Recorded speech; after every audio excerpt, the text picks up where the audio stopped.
My name's Chris, and everybody seems to laugh at, well, pretty much anything. And I don't really. It seems that people will split their sides with laughter for any idiot who holds a microphone in his hands. To me, there's got to be more to laughter than this. I'm going to take to the streets, and I'm going to find out what's what. Monty Python makes me laugh. Peter Kay. Michael McIntyre. Have I got news for you? You've Been Framed makes me laugh. Jackass. Most stand-ups make me laugh. For God's sake, when I went to the streets, it was the same answers over and over again. It's just not what I'm looking for. If I'm ever going to get to the bottom of this, I need to ask more pressing questions. Cats running into walls. Little children falling over. Drunk people who clearly have no idea what's going on. When people do stupid things, like fall over or walk into posts. When she spins round, she does this mad spinning thing, yeah? She'll just stop, yeah? Go, and then go in a different direction. That dog that is dreaming on YouTube and he's running and then he gets up and legs it into the wall in his sleep. You know, pretty much everything makes me laugh.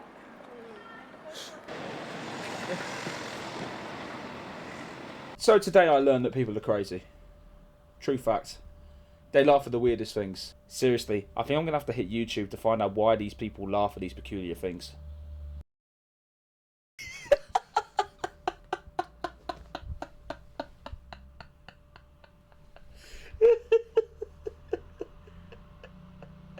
Okay, the dog video was kinda funny. But there's got to be more to laughter than watching animals run into walls. I mean, when I laugh the most, I'm with friends. I mean, there was just one time with my mate Billy, and it was the day of the England-USA game. He was covered in piss. He was so drunk. Such good memories. Now, you see, to me, there's got to be more stories like that for people to tell. Friends just make me laugh anyway. My kids, my husband. Laughing about friends, you know, a bit of banter. A bit of banter's always good, I think. I think it's the best part of a friendship, definitely. My friend decided that she was going to do a sideways roll down a hill. At the bottom of the hill, there was a drop onto concrete. Trying to tell her not to, but I just kept laughing, and she just carried on and did it anyway, and I actually had a little accident. So I've seen there are a lot of things that make people laugh, but there is still something missing. I want to find out what makes people laugh here from their heart, where they have an emotional attachment to laughter, and what it does to them in extreme situations. To find this sort of thing, I went online the other day, and I came across this fantastic quote by a woman called Dr. Lisa Rosenberg, who states that humour, especially dark humour, can help people cope with stressful situations.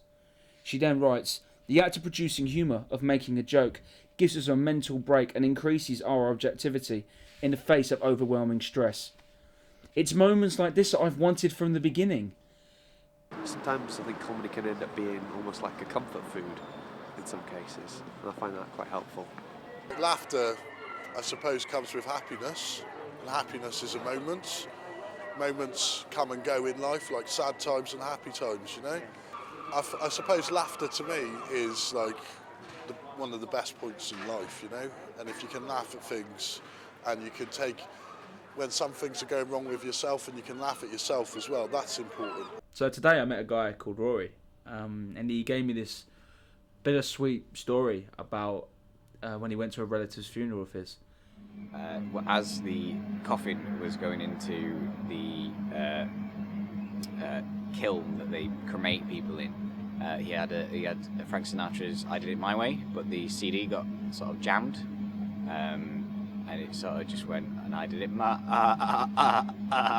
way," like that. It was sort of like a remix of "I Did It My Way," and everyone was laughing, and it was really inappropriate, but it was just so funny, and no one could contain themselves, and people were crying and laughing, not crying with laughter because, you know, they were upset about the funeral, but they're also, it was just beautiful. It was a beautiful moment, and I'm glad I was there.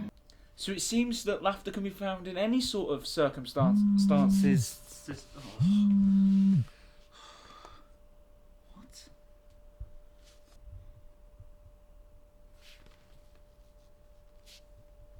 The other day I was mugged. Quite funny really, it was on my birthday. Hilarious, I know.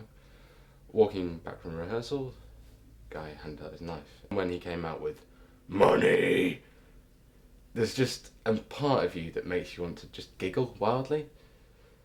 But it's the balance between what's going on. You've got this one guy with a knife. If you laugh at him, is he then just going to go, huh, that was quite funny as well? Or are you going to kind of go, whoops, that was the worst mistake I've just made? He went, oh, money for homeless children. And all that. And all I could think of was, what is that a registered charity? I guess laughter's the best way to cover up those serious situations. It's the everyday cure for all those sort of things.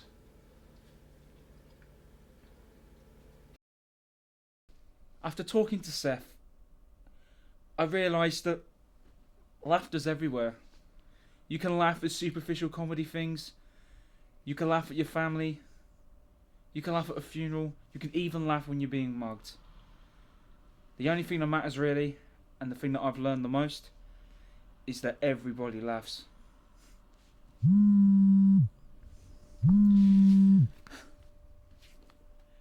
Oh, for goodness sake!